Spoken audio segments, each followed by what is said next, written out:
And we're back, Stripe Show podcast. I'm your host, Travis Fulton, back in the studio, Ponte Vedra Beach, Florida, 2.5-week vacation. You saw the backdrop in the Pacific Northwest, but I got to tell you, it's good to be back.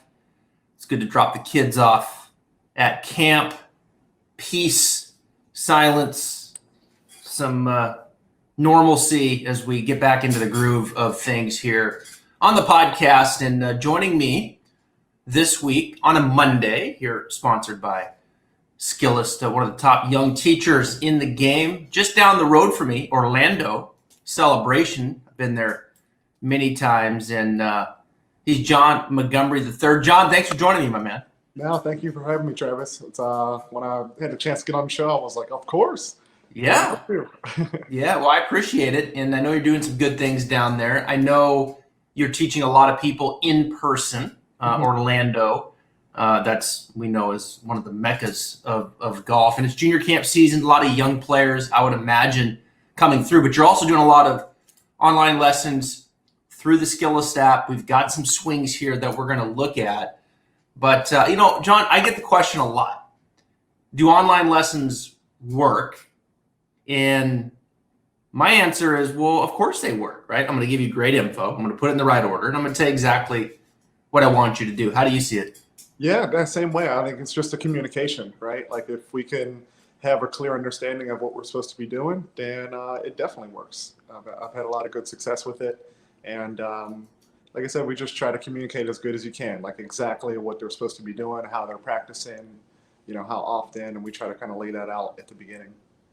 You can get a discount on Skillest right now. Use promo code TheStripeShow. That's TheStripeShow. Get a discount on any online lesson package, myself, John, or anyone else out there. They've got a lot of great teachers. You've seen them here. This is our 4th week here, showcasing some of the top teachers in Skillest. And before we get to your 2 online lessons, I want to start with the winner last week, 3M Open. Cameron Champ gets his 3rd win. Had a bit of a reset after Detroit. Things were going the wrong way for him. Comes back at the John Deere, finishes 11th. And then just keeps this hot putter going, positive 8.1. It's his best putting week ever. But it's not his putter that people look at with Cameron Champ and say, damn, I want to do that. What they look at is that swing. They're like, man, that swing is kind of freakish. And I think of all the swings, John, on the PGA Tour, the one that looks to me like the most effortless power, it's Cameron Champ. Absolutely. Absolutely. Like the pure athleticism you can see whenever you watch that would make anybody envious. So let's take a look at a swing here. We're going to put it up, and this is a face-on swing. And I think you have to look at face-on with Champ because that's where you just kind of see all this, rubber band kind of, his lower body's going this way, his upper here, his neck's laying, and it's just all kinds of just interesting things to look at. But the one thing that always stands out to me is Champ, probably more than any other player on the tour, he hits it with the most forward shaft lean. Even his driver, you can see there's some shaft lean there. And, of course, they adjust the loft and the kick and all these things with the club to accommodate that. But the amateur player, they don't normally have enough shaft lean. They need more forward shaft lean. Yep. Let's walk through a little bit some things that you're doing that are helping amateurs get some forward shaft lean. Okay. What are some things that you're doing in the swing? Yeah, that are helping. Sorry. Yeah. So I would say that probably one of the most common things I see where people are losing leg in the downswing would be like an overswing or a little too much separation. The arms get a little too, trapped across the body, and then they come to pull down with their body. Their arms are still kind of stuck. They're not in front of their chest. So then the body has to stall, and then everything has to kick down at the bottom where they just kind of fire their hands and their arms at the bottom of the swing. And because of that, everything has to catch back up. So like shaft is straight up and down, or even the club head has even overtaken the hands before they get the contact with the golf ball. So I would say that's one of the most common ones that I see. Do you ever do little swings with students where, just little like half punch shot, chip, pitch, whatever? Help them feel that. Absolutely. That's probably one of my favorite drills to do, half swing drill. I call it the impact zone. usually whenever I'm referring to it. So just half swings, learning the proper impact, like dynamics, like how to have the body, the chest, the hips a little bit more open relative to where the ball is, and then that's what really helps get the hands in front of the ball at impact too. You got to have a little bit of rotation from the body. Do you feel like that the amateur kind of gets the more of the feel through the right arm? Like, we know we want the right wrist bent, right elbow bent at impact. And then if you go to left hand, like, okay, the left wrist is flat or a little flexed, left arm's kind of straightening out. Which of those dynamics do you feel like, is it more like, okay, let's focus on the right, or is it more focus on the left, or is it kind of both? With most people being, dominant right hand, obviously if they're swinging right hand too, I think it helps them feel that a lot better. They definitely, obviously they're working in unison. So sometimes the new feel of, feeling like the bow with the left hand can be something they can grab onto a little bit quicker if they've already kind of tried that right hand feel. But I would say for the most part, most people are going to be able to feel it a little bit better with their right hand, because for the most part, that's usually what's firing like really hard at the bottom. That's where all that pressure is coming from to kick that club, trying to get it back to square. And oftentimes they have to do that, right? They have to kind of let it go in order to get the face around to some degree of acceptability to keep the ball in front of them. Where like if the face is open and they hit it like this, the ball would go 30 yards right. So they have to let it go. Exactly. It's all kind of cause and effect, right? And I would say another really common one I see is whenever the body slides too far in front of the golf ball. So they're doing, like a casting move with the right hand at the bottom to try to get it, just so they can make contact with the ball, basically. If their That's a good point, because, we go back to Cameron Champ's swing. And, like, when you look at Champ's swing, obviously the forward shaft lane stands out. But the other thing that kind of stands out to me is he kind of traces into the right heel a little bit. Like, you can see, like, there's a little, like, flow into the right side. And then when he starts down, you can almost kind of see his right glute kind of sitting a little bit kind of down into the right heel. Like, he doesn't launch laterally, like, where you launch, now your arms get left behind. He kind of sits, keeps his belt buckle and the sternum relationship. There's not a lot of side bend, which kind of helps the elbow get back out in front, and then he can just turn and hit it. What stands out to you with his pivot? I would you kind of hit it right on the head there whenever you said how he keeps his hands in front of him. And I think that's the key to him being able to have all that body rotation but still have so much good control of the club. So his body pivot is, tremendous on the way back, and on the way down, seeing like the left shoulder, the left hip, like stay low in transition, so that he can have his arms and his hands kind of drop down in front of him a little bit more. And then he's able to just rotate pretty much as much as he wants, really coming through impact. And let's go to your first student here. Through the Skillest app online lesson, use promo code The Stripe Show, get a discount on your next online lesson. And this is a guy that you've worked with, I would imagine, more than once here, because there's some good size changes happening here. As we look at his before swing here, not bad going back, but then this clear, quote, over the top kind of move coming down. He's not the only guy that does that in amateur golf. There's a lot of people looking at that swing going, damn, it looks like me. Yeah, it's like, I know that move. So break us down what your analysis was of this swing, and then we'll kind of transition here into the after, which you'll see a very different looking downswing. Yeah. So, I love the backswing. The way he takes the club back, the club hits just outside the hands, really good structure with the arms, the club face is organized at the top. So, like, he did so many things really well in the backswing whenever he came to me already. So I can tell you've been working on some things. But then it all started to break down as soon as he, like you said, started to transition and come over the top. So, what we noticed was, maybe the arm swing was a little long. But it was really that the upper body and the lower body were moving together, like left shoulder and left hip were both kind of pulling at the same time. He never had a chance to get the club to lay down flat or get his hands down, like deep enough so that the club's not as steep. And so it just kind of comes right over the top. And then it was, it's hard to hit the golf ball from that type of angle. So you start to early extend, you start to do all different kinds of things near the ball to try to compensate for it. And those last minute compensations are no fun. Yeah, well, I would say like you're trying to improve the probability of impact, and when you're depending upon those last minute compensations, your probability is not great. Yeah. So now, It up, but it's 1 out of 5. yeah, right.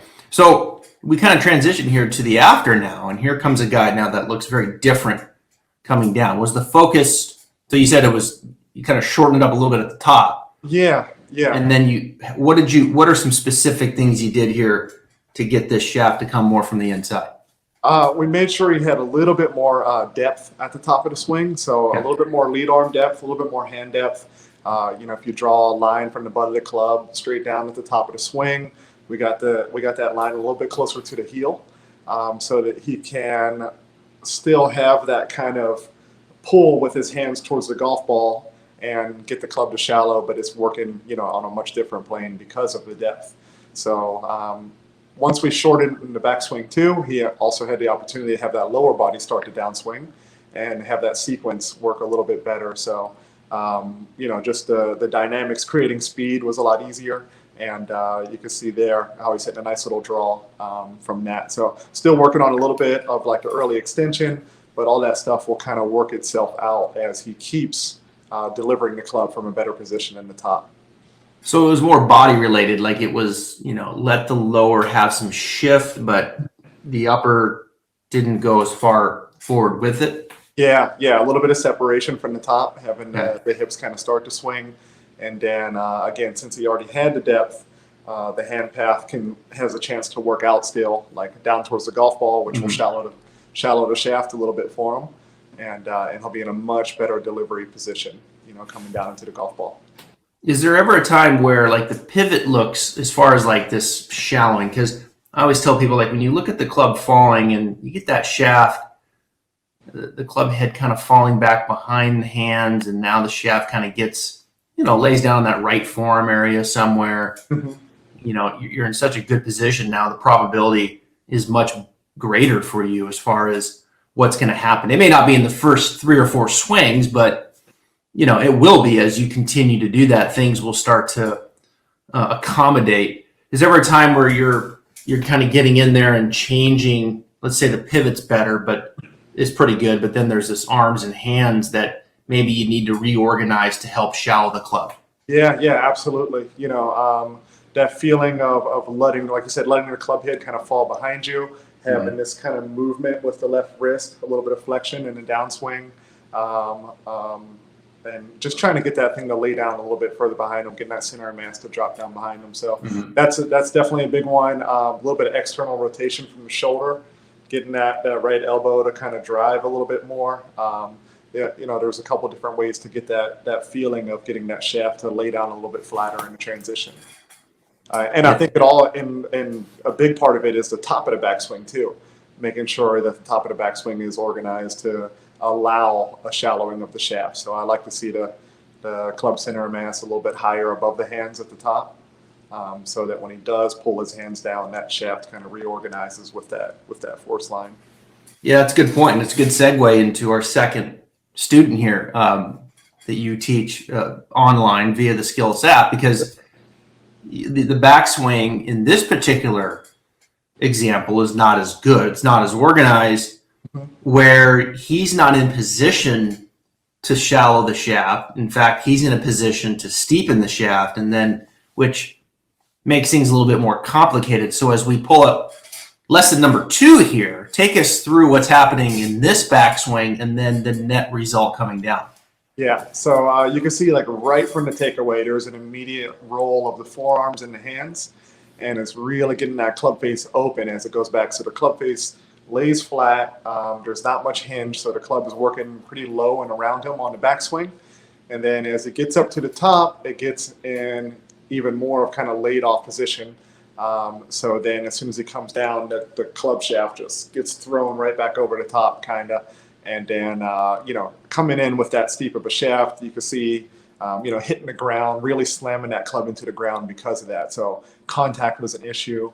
And then just being able to have somewhat of a reliable club face is an issue there too, because again, there's so many of those last minute compensations. And this guy is a tremendous athlete. I mean, he was one of the exceptions where, I probably gave him like 5-6 lessons, and, he just was able to grab onto it really quick. So Yeah. he was an exception.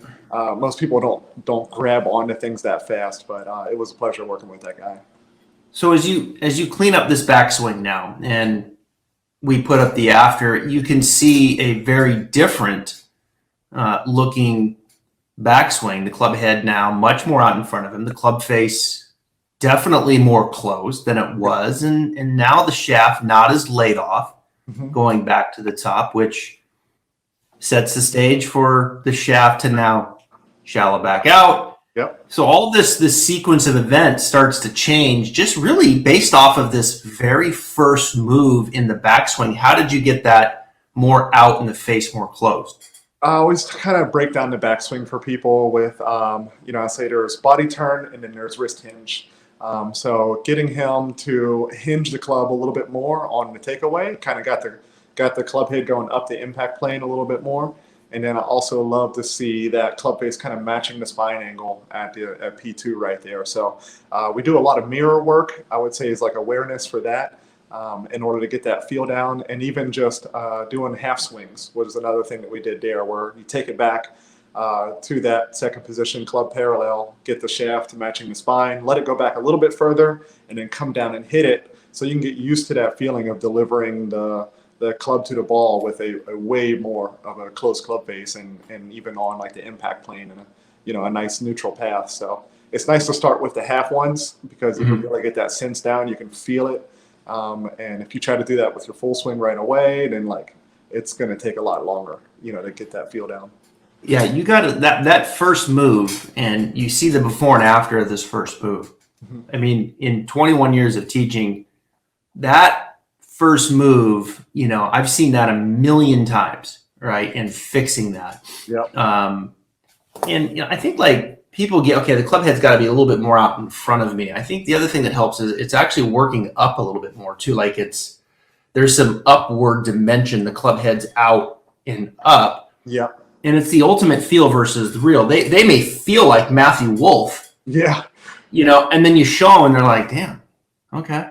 Yeah. That looks spot on. It's like the gap of feel versus real in that first move when someone's rolling it inside behind them is a huge gap. And that's where video helps, and that's where showing them, no, man, you're actually right on. Yeah. Because the perception in their mind oftentimes for some is, not all, but for some is, well, that's going to look goofy. Yeah. Yeah, it may feel goofy. It feels so strange and alien to them. And like you said, Yeah. the video is nice to have that proof. See, look, it looks normal, right? Right. Yeah. Right. I mean, because it's okay, and then okay, now they start biting off a little bit more. It's like, okay, I got more room and more.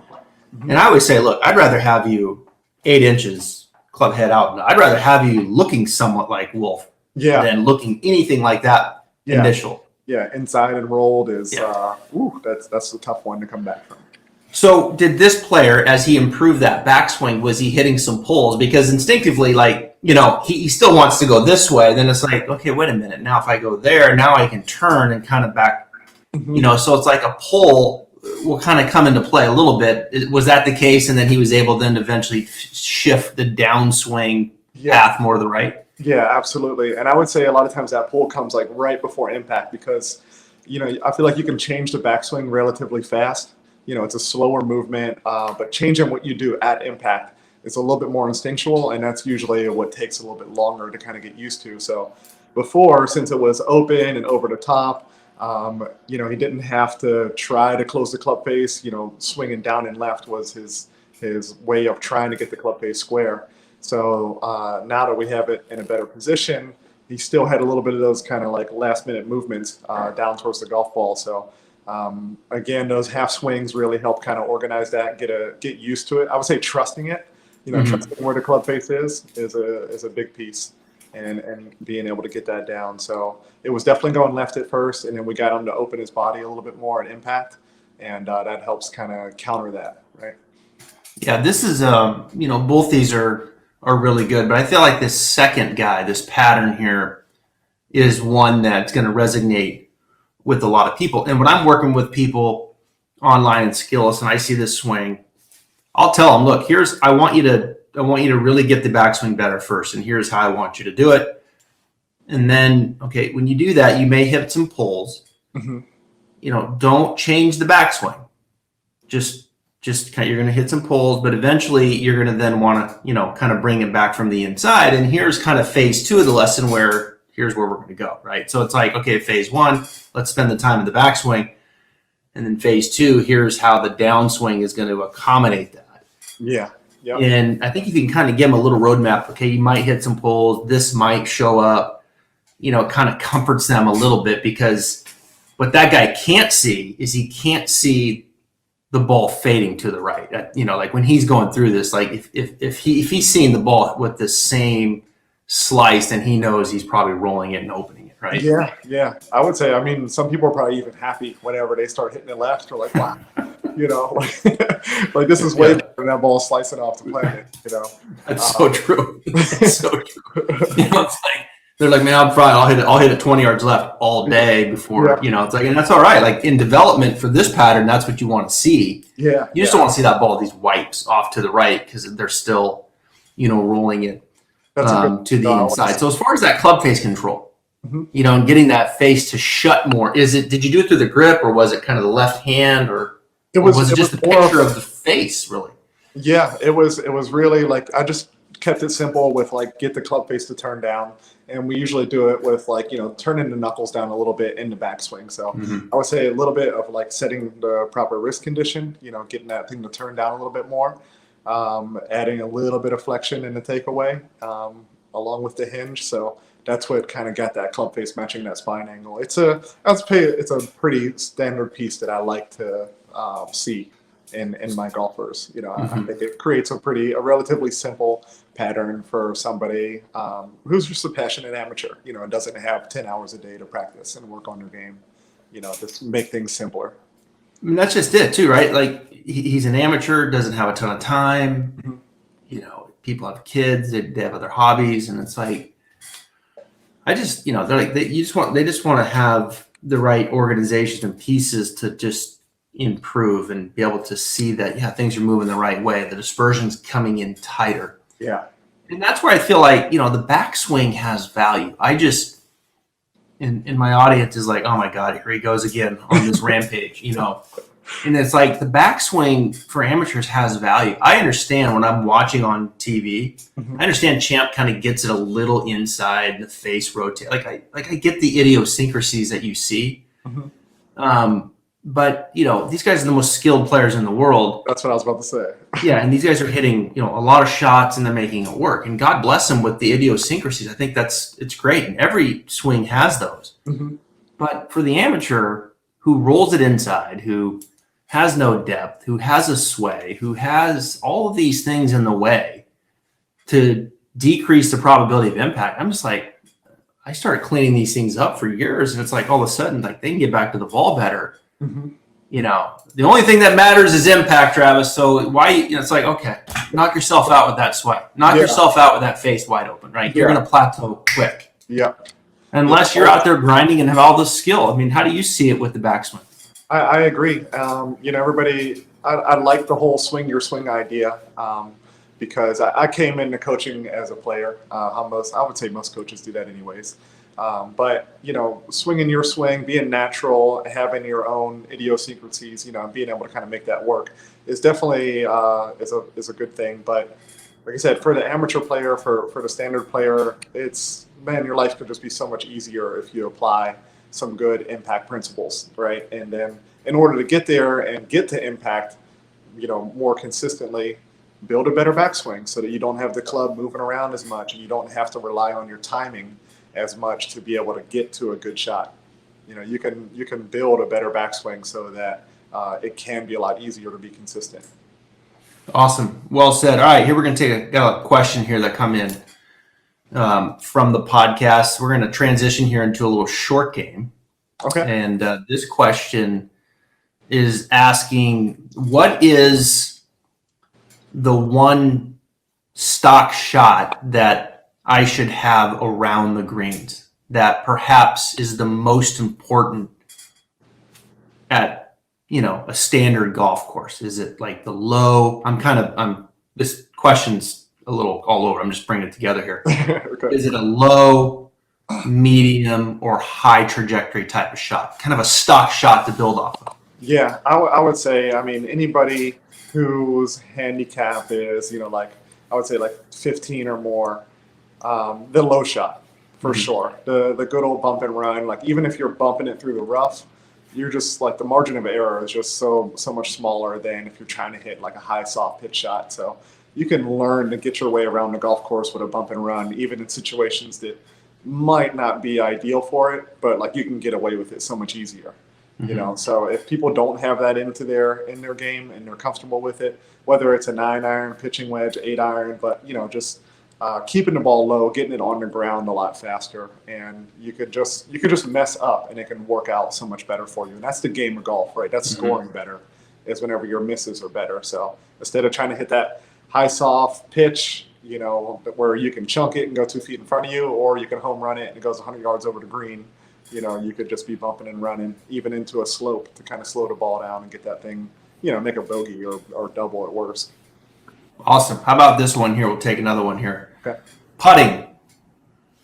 Should my backswing be longer than my forward swing or the other way around? That's a good question. Definitely a couple different theories on that. I personally like the idea of a pendulum swing, equal back and equal through. I think it creates a very smooth putting stroke going back. If you go shorter back and longer through, sometimes there's a little too much acceleration. You can get the ball to jump, and vice versa. The longer backswing to the shorter follow through. Sometimes I see that people just kind of like decelerate. Their hands kind of break down in that. So I just like the ideally, pendulum, equal back, equal through, kind of keep things moving really smooth. Yep. It's like, oh yeah, the short game, right? Like that's got some value too in getting the ball up and down. It's interesting with Champ as we come back to him. He kind of struggled. He's had a tough year statistically putting. I saw a tweet from John Graham who helps him out, and things have started to turn around. It seems like with Champ there was, I think there may be some things off the course that were probably in his way a little bit, but last 2 weeks, strokes gained putting, as I mentioned, have been very good. +8 last week. It did look like, in looking at his stroke, it did look like for him, like the putter head was moving back with a little more pace, and then kind of this cruise control kind of coming through. It's interesting. I never talked to John about this, but I'm wondering if with Cameron, like if he was getting that profile like you were talking about earlier, like where he was kind of a little too much hit. Yeah. A little too much acceleration where it just stood out to me. And this is just pure observation. I haven't asked John. Just looked like he was trying a little more pace and then letting the momentum just kind of cruise from there. Yeah. I'm a fan of that. That more pace really kind of, I would say it takes away some of the thinking because like the slow backswing, when people start watching the putter head, you'll notice it if it opens or closes. So it's you can analyze a lot in a small putting stroke. So I think if you get it moving a little bit faster, try to just kind of make it one motion, then you're committing to the putt. Yeah, right. Yeah, and just in my own stuff, like if I just let it. Like, it's almost like you have to let go of control to gain control. I say that a lot. It's just such a hard thing to do, especially when the putter head's moving that far. Like it's And so it's like you just want to like control the whole thing, and you may do it. It may work out a little bit, and make some putts, but it's fool's gold. Like it's going to catch up to you eventually, and just letting that thing have some pace. I would say in amateur golf, I'm probably, if you look at just that average player, and you got some single digits, and then you got some people above that. But I would say more times than not, the lesson in the conversation is probably trying to get them a little more pace, stretch it out just a little bit more, and then be responsive from there, rather than that kind of daylight stroke where it's just they take it back a little bit, it's kind of slow, and then they A And then huge it's got some juice. And it's got this follow through that looks like a 7-iron almost at times. Yeah. I don't know. That's kind of where it just feels like for me, it's more the first way. That's where the lesson goes to try to get them to closer to the pendulum and closer to some even pacing cruise control coming through. How about you? Yeah, absolutely. Like you said, that's definitely the most common one is the shorter backstroke and a little too much acceleration coming through. They're lifting, adding loft to the putter head, so the ball's jumping. And then whenever we speed up that backswing, get it a little bit longer, then again, it's a lot smoother coming down and through, and then they don't have to chase it as far to try to get it to the hole. So having just that smoother delivery of speed into the golf ball, it's more of a putting stroke versus like that pop hit. Right. It just gets the ball rolling so much better. So you can hit your start lines more often, and then for lag putting, I would say it shows up the most, which is where people really get killed. A 40, 50 footer, and leaving themselves 10 feet, short or long. Because the speed is messed up. As soon as they hit it, the ball starts jumping. Yeah, absolutely.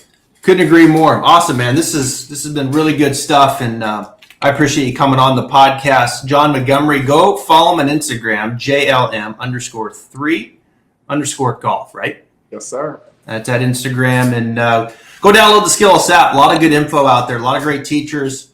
Look him up. Use promo code The Stripe Show. Do an online lesson. Just send us some video. Face on target. We'll get you a full plan and get you moving in the right direction. He's shown you 2 examples of students that live somewhere else, and he's working with them, and you can see the results. John, thank you for joining me on the podcast, man, and have fun with those kids this week. I appreciate it. Thank you, Travis. Again, thanks for having me. It was a pleasure.